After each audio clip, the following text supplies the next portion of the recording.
Hello, Squirrel Tribe. So today is day 3 of the DNC in Chicago, Illinois, the Democrat National Convention going August 19th through the 22nd. Today is day 3. Tomorrow will be the last day. The first 2 days of the convention, they had their mobile abortion van outside of the United Center, outside of where the DNC is being held. And they said 40 appointments that were pre-filled out for this abortion/vasectomy mobile bus.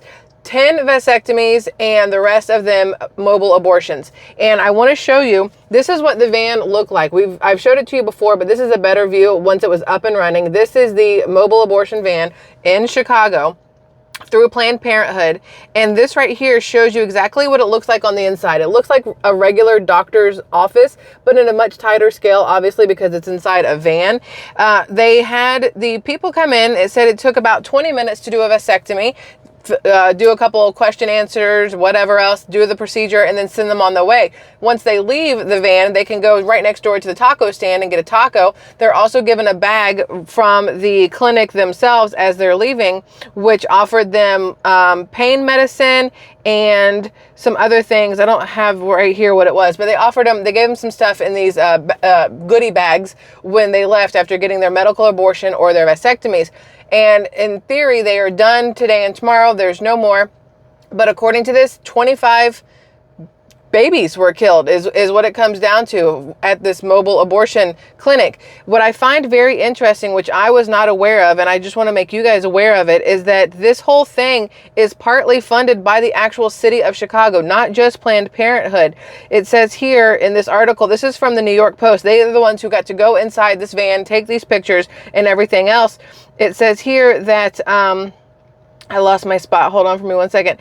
The organizers claim the stunt was not political, although they're doing it during a Democrat National Convention. How much more political can you get, right? They said the message behind the truck was to promote reproductive health care accessibility and garner headlines. They want to garner headlines.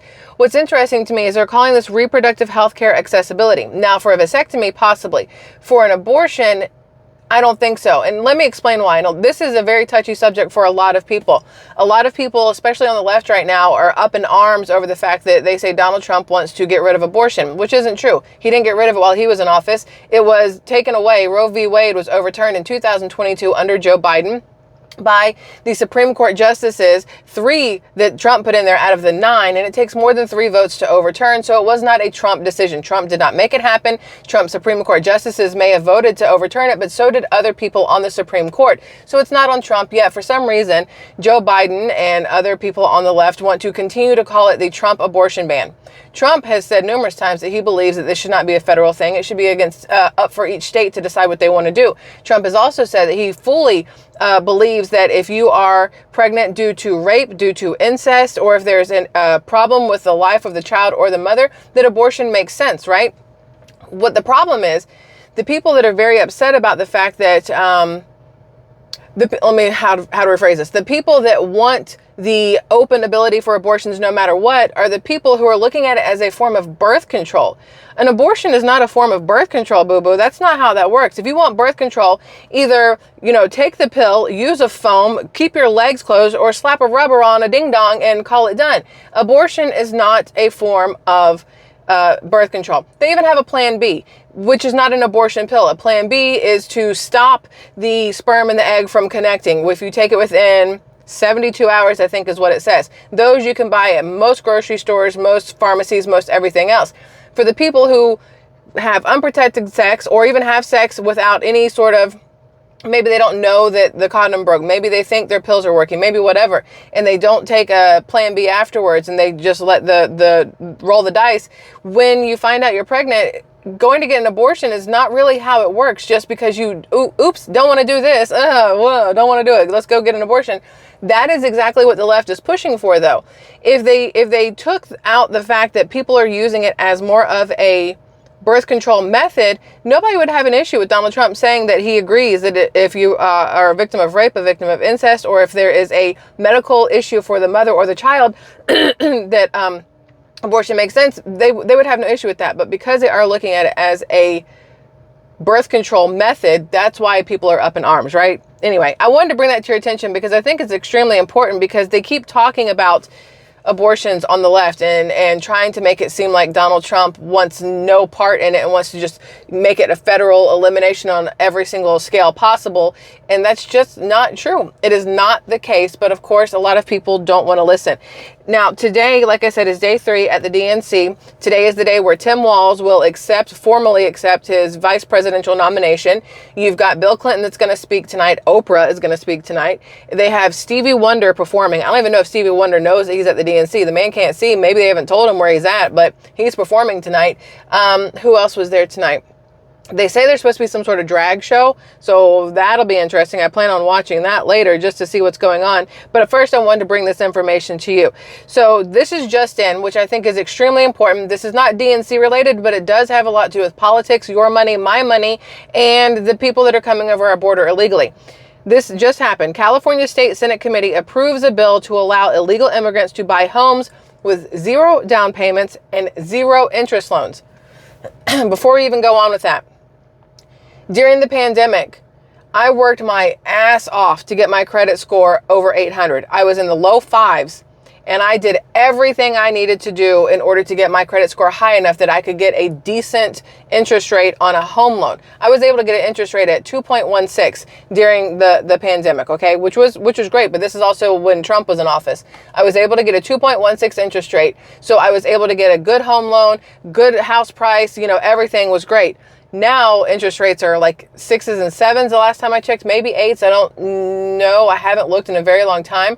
But a lot of people are having to put so much money down these days that it's taken the idea of home ownership out of people's hands. Interest rates being so high that instead of being able to look for a house in the 300s or 400s, people are trying to find things in the 100s and 200s, which is almost impossible to find these days. Housing prices have soared through the roof. Your down payment is crazy. The interest amounts are crazy. And then now they're changing it how your real estate agent gets paid. That's changing a lot too. All of these things are a big deal. Then you have Kamala Harris on the campaign trail saying that she wants to give $25,000 for down payment to first-time home buyers. And what they mean is not first-time home buyers, you and I, but illegal immigrants or other people. But that's not going to help anything. All they're going to do then is tack $25,000 onto the cost of the house. You're still getting shot in the foot at the end of the day. But what Gavin Newsom has done is absolutely a slap in the face to the citizens of the United States, my personal opinion. The California Senate Appropriations Committee advanced a bill to allow undocumented immigrants to make use of the state's 0 down, no payments home loan program, an expansion the legislature says would create significant cost pressures. Assembly Bill 1840 would allow expansion of the state's California Dream for All program by preventing the exclusion of individuals based on their immigration status. AB 1840 has already passed in the Assembly and will go to a floor vote in the state Senate.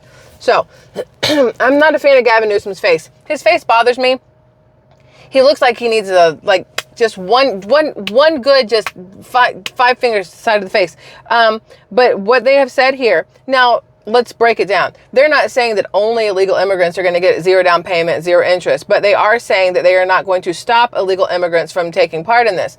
And how is that helpful? Illegal immigrants, generally speaking, are not paying taxes. There is no guarantee that they are going to end up paying what they're supposed to pay. How can they get any kind of home loan? How can they get driver's licenses? Yet there are certain states, Minnesota and California, where they don't really care about the fact that you're an illegal immigrant. They want you to have a driver's license so you can vote for them and so you can get these loans so that they can add you to their numbers so that it helps them when it comes time for them looking for grants or government handouts or whatever else.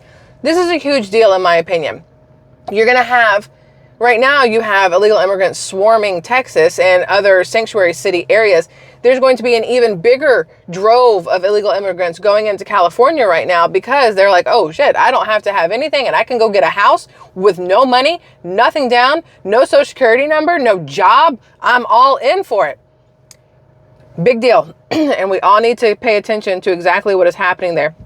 I'm sorry about the little scratchy throat. I don't know what's happening. Hopefully you guys won't run away because of it. It is very annoying and I'm fully aware and I wish I could stop it, but it doesn't work like that. Okay, so I was watching last night at the DNC day 2. I was watching Doug Emhoff's, his son made a tribute for him. Doug Emhoff being what they call him, the second gentleman. his son made this tribute to him before he came out on stage to basically say how amazing Doug Emhoff is and how he and Kamala Harris fell in love, and now they call her Mamala and whatever else. And he's talking about how when he was younger, his dad was, a lawyer and all this other stuff. And then he and his sister, they were upset when his parents got divorced. But then they made a big deal. No, hold on. How did he say it?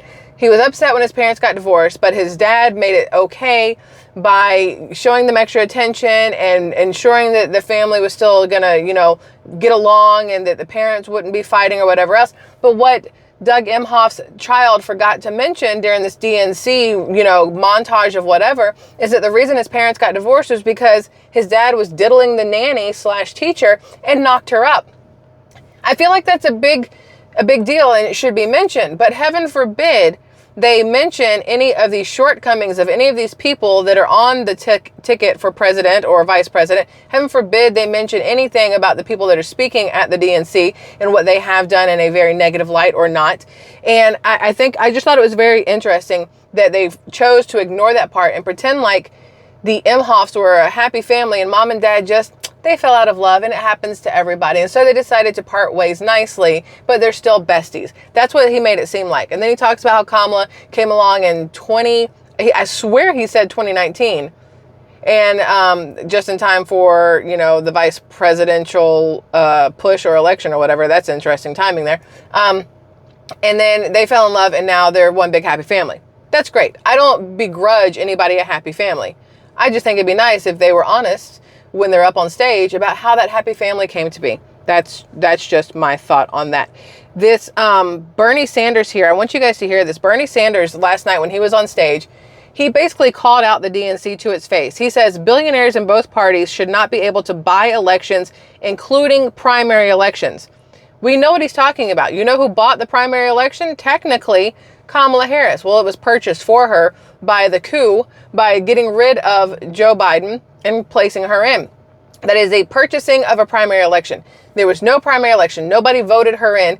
And it's because they have power and they have money. They were able to pull these strings and make this happen. And even Bernie Sanders, bless him, he knew that was something that was wrong. Let's see. At the very top of that to-do list is the need to get big money out of our political process.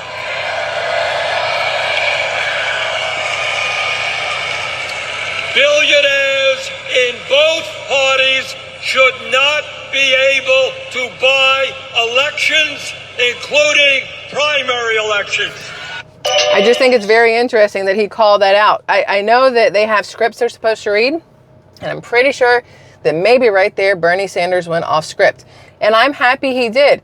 Not that I think anybody in that crowd was listening or gave two shits about what he was saying or even acknowledged what he was trying to say, because at that point they don't care. The DNC right now is more of a party than anything.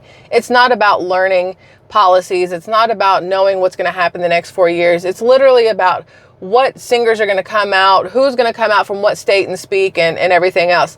Side note, yesterday when they were doing the roll call to see how many delegates were going to be given, I showed you guys in a video this morning where California passed. And because, again, this is my first election where I have been really invested in everything because my eyes were not open to what was going on during the last election. This is the first one I've really dived into with everything that's going on politically. And I made the comment this morning that California passed when it came up to their turn to tell what their votes were or whatever. And I thought that meant that they were like, maybe we don't really want to give our votes to Kamala. And you guys, because a lot of you are extremely knowledgeable, and I appreciate you very, very much for helping me and everybody else learn as we go. You guys pointed out that the reason why California and Minnesota both passed is because, one, they were waiting on Gavin Newsom to show up, but also because they are the states where the presidential nominee and the vice presidential nominee are from. They generally go last. So thank you for that. I will know that for the next presidential election or the DNC and the RNC in 2028. I will keep that part in mind so that we are fully aware. But what I was looking at or thinking about yesterday, they're going through each of the states, right? And they're saying what they're famous for, what they're known for, who's from there, whatever. And when they got to Hawaii, and Hawaii was so happy to give Kamala Harris delegate votes, all I could think about, you guys forgot about Lahaina already? You forgot the slap in the face that Joe Biden and Kamala Harris gave you, like 2 hands back to back, just slap across the face after Lahaina burned down? And they said, you know what? Let's help out Lahaina.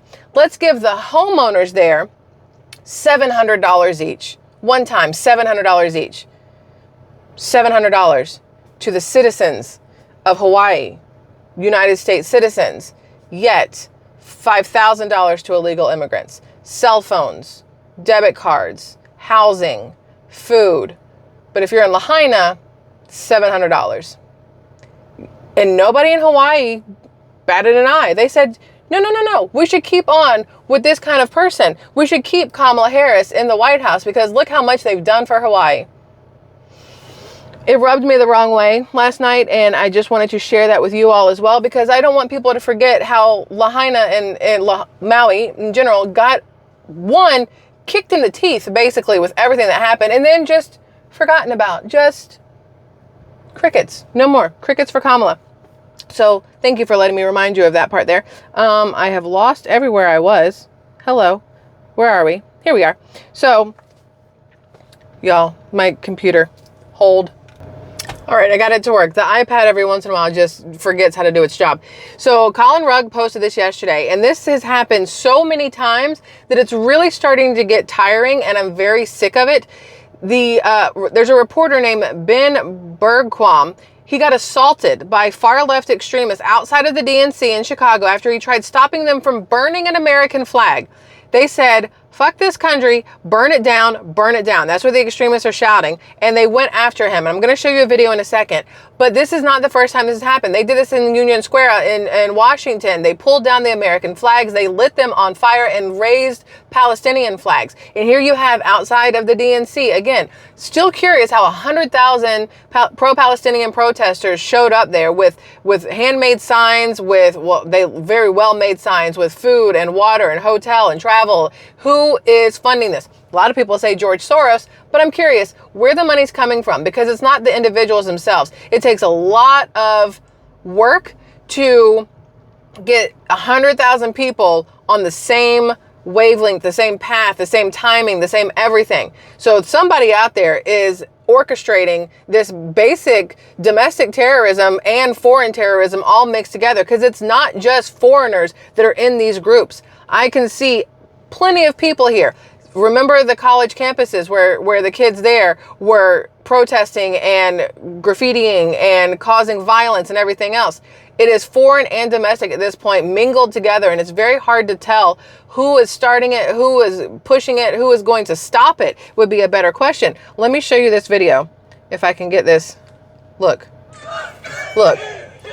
Okay. Look, then they throw down the American flag. And then the journalist comes out and tries to stop it, and they slap him and assault him for trying to stop the burning of the American flag. It's absolutely crazy to me that as a government body, the current sitting president and vice president aren't even trying to stop things like this from happening. They're not trying to deport anybody. They're not trying to arrest anybody. Nothing is going on. They have thousands of police officers out there and they can't do anything about it. They have to let this go on.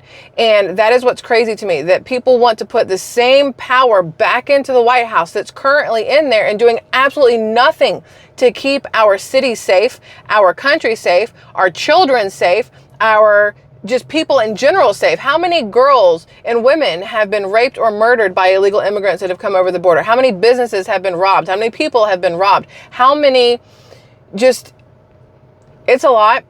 There's Venezuelan gangs in Colorado right now. You had issues in New York City. You've had issues all along Texas border. Eagle Pass in Texas was a big one. You've had issues in California. And now not only do we have the illegal immigrants from the southern border coming through that are some form of Hispanic, because numerous countries coming through. It's not Mexican, it's numerous countries coming through, and Haiti and other places. Now you have thousands upon thousands of people coming in through California from China and other places as well. We have lost our ability to contain the threat. The threat has the freedom to just walk right in.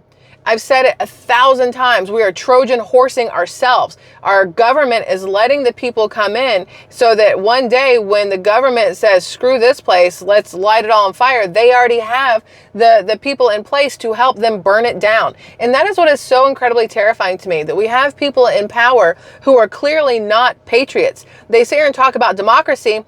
We're a republic. We're not a democracy. We are a republic. One nation under God, to the republic for which it stands. Anybody forget this part? We're not a democracy, yet that is all that is being touted by the left, because they don't care about the actual country, the people in the country. They care about the money, the businesses, the everything that they can get from the country. Yes, Donald Trump is a businessman, but he's a businessman who actually gives a shit about the people in the country and the people that run the businesses, the people that own the businesses. And he cares about keeping our people safe, our country safe. But he also cares about other countries. He wants everybody to be safe, everybody to be copacetic. That might be the right word. I'm not quite sure. But Donald Trump and Joe Biden, they are not the same at all, in the least. They are completely different animals. And how about this? Let's do it this way. They have been asking women, if you had to be alone in the woods, would you want to be alone with a man or with a bear? And everybody picks the bear. Because the bear is not going to rape you, the bear is not going to degrade you, the bear is not going to do all these things that a lot of men in society do. Not all of them, please understand. I have nothing against the men of the United States, okay? Most people are amazing. There's always a handful of really shitty ones. But if you had to say, would you rather be alone in the woods with Joe Biden or Donald Trump? I'm going to pick Donald Trump all day long, because I think he could help us, 1, stay alive, 2, get out of there, 3, have an actual conversation, and 4, he's not going to try to sniff my hair. So there's that. In 2 ways. I lost where I was. Okay, so there was this interview with Theo Von. A lot of people don't know who Theo Von is, and weirdly, I grew up watching him. He used to be on MTV, because I was an MTV junkie, like way back in the day. I'd watch Real World when it first came out. I was all about Road Rules when they did the Real World versus Road Rules challenge and everything else. I loved MTV, and I used to love the music videos they put up there. I was there for, making the band when it was P. Diddy and making Danity Kane. This is before I knew that P. Diddy was just an absolute piece of human feces, just flaming pile of shit.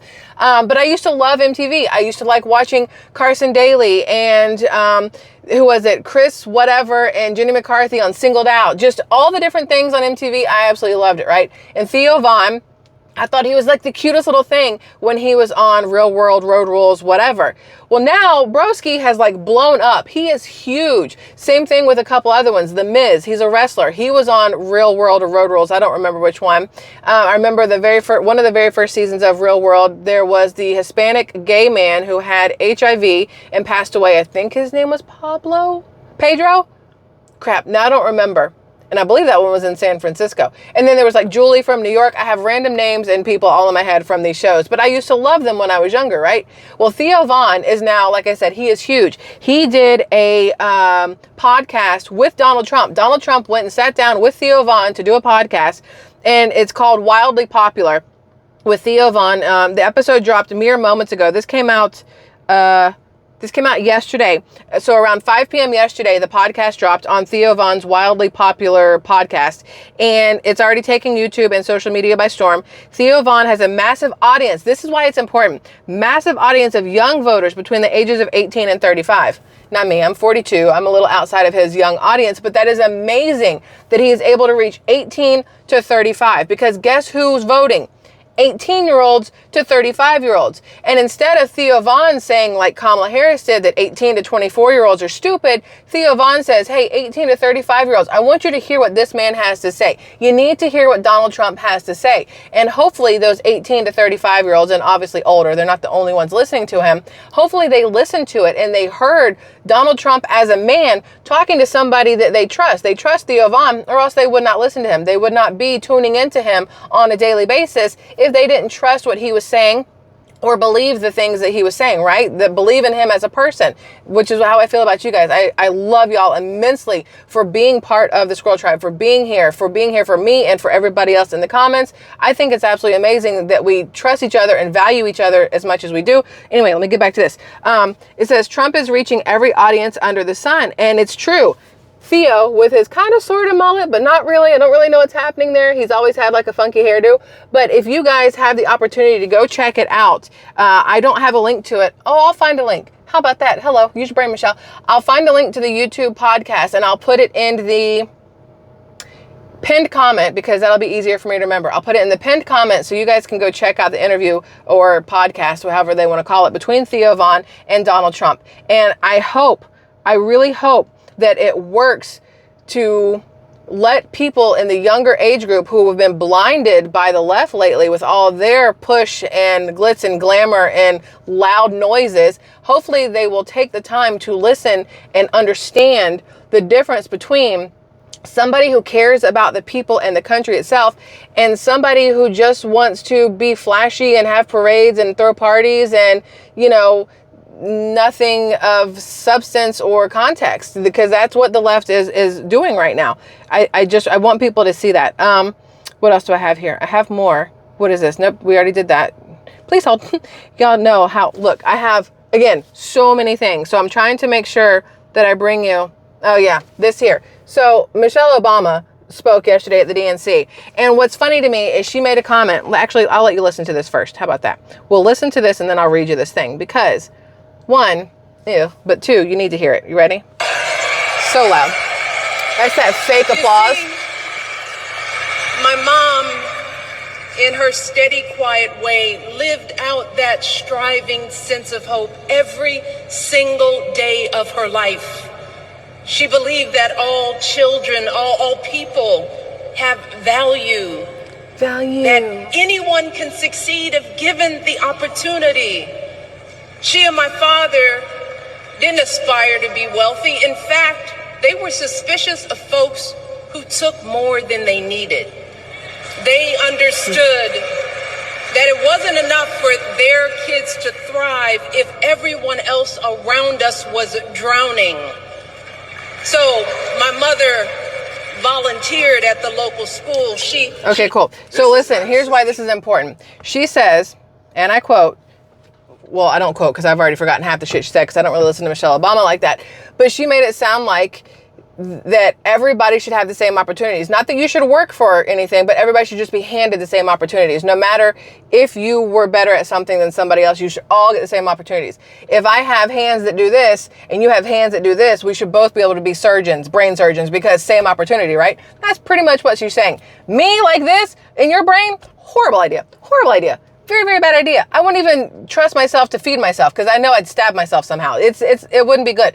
But she is saying that everybody should have the exact same opportunity, the exact same playing field, no matter how hard you've worked or not. But then she makes the comment that her mother believed that money wasn't that important, and something about people having more than they need or more than whatever. Again, however the hell she phrased it. Here's what's interesting to know. The Obamas have a net worth of $70 million. Ma'am, little ma'am, why do you need $70 million? Sounds like a lot more than you really need. Are you giving it away to the people around you so that they can have an equal opportunity to your wealth? Is that what you're doing, Michelle Obama? No, the fuck it's not. So shut up. They own 4 luxurious properties. Washington, D.C. home bought for $8.1 million. Martha's Vineyard home bought for $11.75 million. They have a beachfront home in Hawaii. We know about that, for $8.7 million. And then they have a Chicago house for $1.65 million. Getting really tired of multimillionaires preaching about the evils of money and greed. Okay? She needs to shut the hell all the way up. That is that. The irony. And yet people are just lapping it up like it's great. And I'm like, do y'all not hear the hypocrisy amongst the people you're talking to or listening to? Like, she's telling you that people who have more money than they need or have more than they need, they're greedy. While telling you that everybody should have the same things, the same amount of things, while she sits there with her $70 million in whichever house she chooses to go gloat in. So, that's that. That annoyed the absolute piss out of me. Oh, but look, this is what we're ending with because I need y'all to hear this, because this is something everybody needs to hear. Because CNN themselves are like, ooh, he said the quiet part out loud. No. You're not supposed to say that where people can hear you, especially not the Democrats. I need y'all to hear this. You ready? Let's see. Let's pause. This will be good. And then, I'll let you get on with the rest of your night. But I want you to see this and hear this first. You ready? Here we go. In all these speeches, as good as they were, is that she's in the White House right now. That's Kamala. Democrats have controlled the White House for 12 of the last 16 years. And for all of the talk about division and the problems in the country and people are hurting, Democrats have mostly controlled this country. Trump had it for 4. The Obamas and Biden had it for the rest of the time. And somehow, it's still all Trump's fault, and somehow she hasn't been at the center of it. So to me, that's still the glaring hole in this campaign that hasn't yet been solved at the convention. How do you explain all of the problems that will be solved by the person who is currently in there for the last 3.5 years, who is supposed to already be working on solving it? Oh, if he had like an actual microphone, because the lapel one doesn't count, but if he had an actual microphone, he should have dropped that shit and walked out, because hello, exactly. Democrats have been in charge for 12 of the last 16 years, yet somehow the 4 years that Trump was in office are the 4 years that ruined everything. What about the 8 before and the 4 after? What about the woman who's currently in the White House telling you how she can fix all the problems that her and her cohort in the White House have caused? Y'all, it gets real tiring feeling like we're living in a country where everybody just continues to bang their head against the wall. It hurts. Yet they think that if they continue to bang their head against the wall, something will change. We're surrounded by morons. That's really all it comes down to. We're surrounded by morons, and those morons are putting other morons in the White House. That's where we're at. Make it make sense. Make it make sense. Squirrel Tribe, I love y'all. I'm about to go back inside and watch DNC Day 3 because I love y'all. And I want to be able to bring you the information. Maybe I'm a glutton for punishment. I'm not quite sure. But I made barbecue chicken in the slow cooker. It's been in there 6 hours slow cooking, and I'm hungry now. Stomach is growling. So we're going to go eat some of that and watch the DNC. And we'll be back tomorrow to have another conversation. I love y'all immensely. Have a fabulous rest of your evening. My dudes, it is hump day. You know how you should end a hump day. So go have some fun. Love y'all. Bye.